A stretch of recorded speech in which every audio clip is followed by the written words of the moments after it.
Bonjour les belles âmes.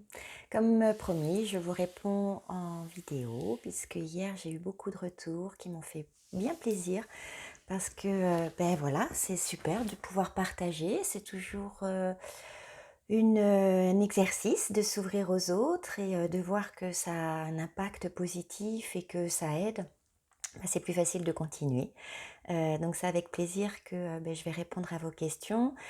Il y en a 2 que j'ai relevées pour aujourd'hui. Ce sont, par rapport à l'impact des remarques que font les autres. Alors c'est vrai qu'en tant qu'hypersensible, on a une susceptibilité qui est, plus à fleur de peau. Hem et puis on a du mal, vu que c'est une «bataille» entre guillemets permanente pour se sentir bien, on a du mal à pouvoir, comprendre et à pouvoir accepter et gérer la négativité des autres. Hem, Comment gérer ça?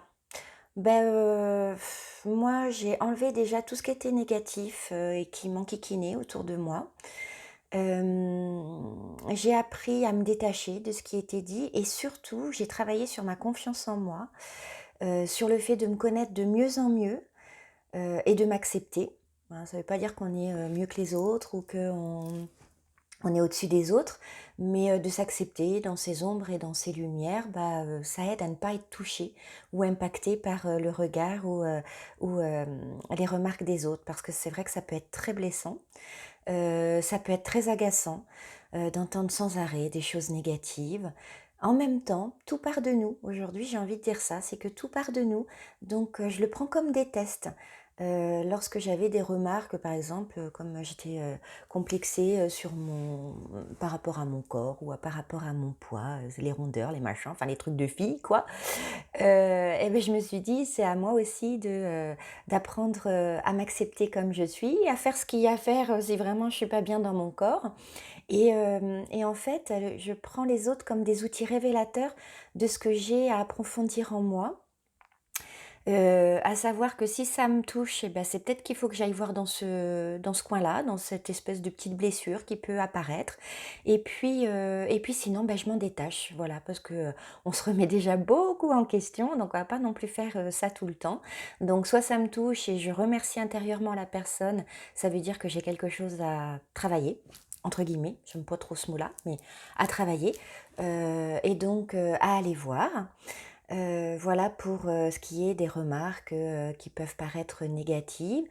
Et puis après quand je vois qu'il y a des choses, la façon de parler des gens ne me convient pas, comme par exemple parler du mauvais temps ou des infos. Moi les infos ça fait environ, 8 ans, si c'est pas plus, que je ne regarde plus les infos. Ça va, ça m'empêche pas de discuter avec les gens. J'ai pas besoin de me tenir au courant de tout ce qui se passe et de tous les malheurs du monde pour avoir un sujet de conversation. J'arrive à en trouver d'autres. Donc je me suis éloignée de ça et quand on m'en parle, eh bien, je réponds que je ne suis pas la météo, je ne suis pas les infos et puis, bah, à ce moment-là, bah, soit je détourne mon chemin parce que chacun a le droit de faire ce qu'il veut ou bien, bah, simplement quand je dis: «Bah, moi, c'est pas des sujets, auxquels je vais pouvoir répondre parce que, je n'ai pas de réponse par rapport à ça et je c'est pas un questionnement fondamental chez moi». Donc je passe mon chemin. Voilà pour, les remarques, j'espère que ça vous aidera. L'autre sujet, c'était, le fait d'avoir peur de devenir lisse en gérant ses émotions. Bah, je comprends que ça puisse faire peur parce que ça me rappelle une expérience, quand, il y a plusieurs années, les médecins, facilement me mettaient sous antidépresseurs parce que quand j'avais des moments, bof, et que j'arrivais chez eux en pleurant, hein, parce que voilà, l'émotivité était, à fleur de peau, on me mettait sous antidépresseurs. Ce qui était assez désagréable parce qu'en fait mes émotions du coup devenaient lisses. Mon entourage qui me connaît bien, ne me reconnaissait pas. Ceux qui me connaissaient moins bien, bah, je dirais que ça les avantageait parce qu'ils avaient du mal à vivre mes émotions, mais ça c'était leur problème, c'était pas le mien. Et donc oui, pour, bah, mes parents qui me connaissent bien et qui m'aiment comme je suis, par exemple, ils disaient: «Bah, on te reconnaît pas, toi qui es, spontanée, toi qui, bah, je sais pas, avant tu aurais eu les larmes aux yeux parce que, tu t'émerveilles de choses, parce que tu es en gratitude, parce que tu es touchée par les choses. Bah, là, on te voit plus comme avant».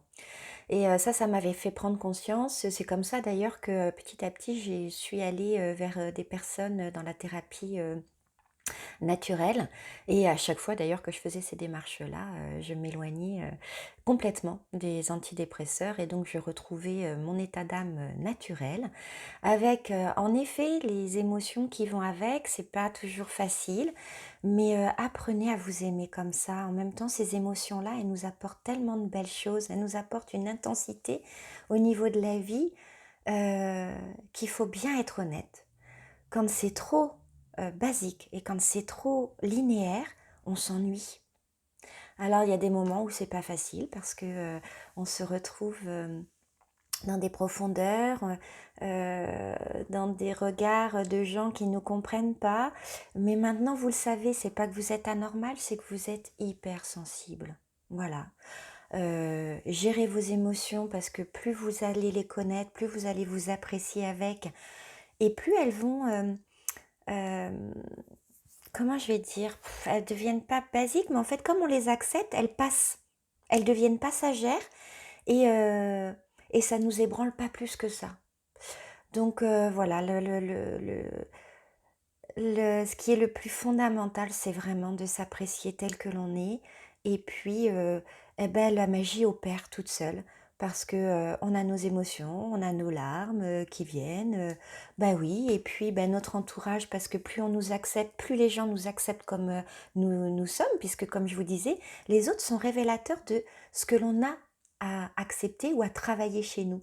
Donc si on s'accepte avec nos émotions, il n'y a pas de raison qu'on devienne lisse, il y a toutes les raisons au contraire de rester tel que l'on est, avec l'acceptation de notre évolution, et puis par l'acceptation, bah, les autres nous acceptent. Et puis si les autres ne nous acceptent pas, eh bien il n'y a pas d'impact, puisque nous, c'est OK pour nous. D'accord? Et si c'est pas OK, c'est qu'il faut que vous alliez voir un petit peu plus loin ou un petit peu plus profondément les raisons pour lesquelles ça vous dérange. Voilà. Voilà pour aujourd'hui. J'espère que ça aura répondu à vos questions, que ça vous aura donné un petit plus. C'est avec plaisir que je vous partage. Donc, vous prenez plaisir à partager. Si ça vous parle, ça parle à d'autres. Et plus on partagera les choses entre nous, et plus on ouvrira le monde à l'acceptation, autant pour les gens sensibles que les gens hypersensibles et autres. Voilà, je vous souhaite une très belle journée et puis je vous embrasse. Voilà, bye bye les belles âmes.